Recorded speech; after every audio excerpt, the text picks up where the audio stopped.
Assalamualaikum. Bismillahirrahmanirrahim. Alhamdulillahi rabbil alamin. Wassalatu wassalamu ala asyrafil anbiya wal mursalin wa ala alihi wa sahbihi ajma'in. In the next video, I'll tell you about on being the Caliph of Allah.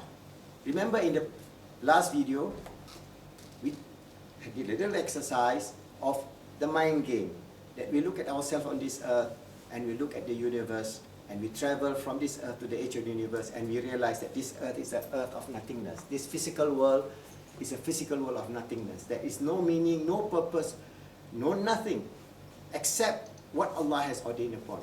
So what Allah has ordained upon is a pattern or a philosophy of life, and that philosophy of life is the most beautiful philosophy of life that anyone can engage in, believe in, practice, and inshallah you achieve. You become an achievers. So we, the ummah, the Muslim, must be achievers of this world.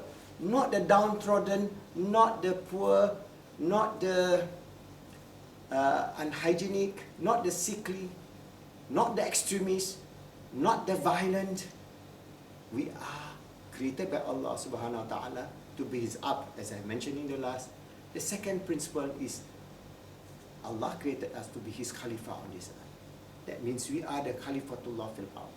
And to be the Khalifa of Allah is a very important psychological framework where you anchor yourself first to the belief in Allah. You believe that Allah created us, all of us, this universe, because this earth is not even a drop in the ocean of existence. So what is important is for us to understand that if we are the Caliph of Allah on this earth, we have an anchor. What is our anchor? Our anchor is Rabbul Alameen. That means Allah subhanahu wa ta'ala, who created us. He is our helper, our protector, our creator. He is the bestower of all gifts. His love, His mercy, His grace, His compassion. And we read the Quran over and over. We start the Quran with Bismillahirrahmanirrahim. In the name of Allah, most merciful, most compassionate. And we have many ayah. Allah telling us of His Asmaul Husna, His beautiful names. Huwal Ghafurul Wadud, Zul Arshil Majid, Fa'allun lima yurid. He is the most forgiving, most loving. Ghafurul Wadud. Whatever that we desire, He is most forgiving for all that we have done in the past. Whatever that we ask for, forgiveness, He will always, even we have done sins as high as a mountaintop, He will still accept us, because He knows we are insan or nisyan. We are always forgetful. So we travel between goodness and evil. So what is important is for us to travel more towards goodness. So what is most important is for us to frame that we are not alone. Secular materialism teach you are alone on this earth. When you die, you're finished. There's nothing to look forward. So you just die like a dog, like a cat, like a monkey. But in Islam, no. There is no death in Islam. Remember this very carefully. There is no death in Islam. There is eternal existence that Allah has ordained upon this soul. Every one of you has this spark of the divine that Allah subhanahu wa ta'ala has infused in us at the point of our existence. And He has given us an immortal life beyond this physical world. So whatever that we go through in this life, the ups and downs, the difficulties, the sadness, we will always try to balance it out with trying to get better and better and better to achieve what? Peace, happiness, success, to become an achiever. So what is important is whenever we are down, we know that Allah is our helper. Whenever we have a problem, we know that Allah is near us. Allah is Kareeb, very near to us, and He can help us. So when we turn to Him, He always will turn to us. Where there is a meaning of the hadith where if you turn to Allah with one step, Allah come with 10 steps. If you come walking, Allah will come running. So what is important is for us to know that we have hope. We are not hopeless being like the secular, materialist, godless world of many people in this world today. Very unfortunate, because they have no anchor. So remember, We have Allah as our anchor. Whatever is the storm of life, we are not like a flotsam, floating with no meaning and purpose. But we are like a sturdy ship, anchored to Allah subhanahu wa ta'ala. Be whatever it is, the storm of life comes and goes, Allah will take care of us.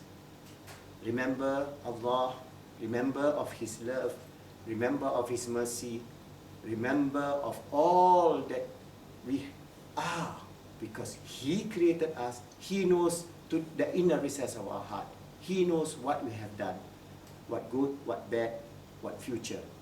So what is important is, inshallah, every day, reflect upon Allah, His, not on His Zat, but on His attributes. So Allah tells us in the Quran, He has all the beautiful attributes, Asma'ul Husna. So you call upon Allah, look at His love, look at His mercy and compassion. Start with these three aspects of Asma'ul Husna. When you say Bismillahir Rahmanir Rahim, Allah is the most merciful, most compassionate. We reflect on the mercy of Allah on our existence. The air that we breathe now, deep, beautiful air that I'm breathing, free. If Allah does not give me air for 2 minutes, I will die. It is for free. That is His mercy, His compassion to all His creatures. On this teeny-weeny planet, that is not the size of one atom, Allah has created billions of life forms. Each and every one of them has their sustenance. From who? From He who created everything. So we have our fair share. But we should not take more than our fair share, because the bees will have their rights to live, the wild animals will have their rights to live, that we live in a balanced ecosystem where the rights of all the creatures of Allah is taken care of. So Islam gives you a beautiful life of assurance that you are not alone, that Allah subhanahu wa ta'ala is ever willing to help you, ever willing to protect you, ever willing to give you grace, love, mercy, and inshallah, if you understand that you are His Khalifa on this earth, which I'm going to elaborate further in the next video, you would then be able to lead a wonderful, balanced life. Psychologically, you become balanced because you know you always have hope. Modern humanity have no hope. Because they have no hope, they are psychologically imbalanced. That's why they are committing all kind of problems. And they are trying to escape from the drudgery of this world through all kind of escapism like drugs, alcohol, sex, whatever that the material world is dishing up to us every day. But that is not going to solve our problem. This modern 21st century civilization is at the age we can either choose to become a civilized human being that is civilized at our spiritual, emotional, and mental level, or become just a clock in the material things of this world that has no meaning, no purpose, and no satisfaction, no happiness, no success, no achievement. Think about it. Inshallah, remember, strive to be the Caliph of Allah. Always strive. The first principle is to strive to make ourselves good. The second principle, to help others to be good. And the third principle, to make this world good for all the creatures of Allah. Inshallah, see you in the next video. Wabillahi tawfiq. Assalamu alaikum.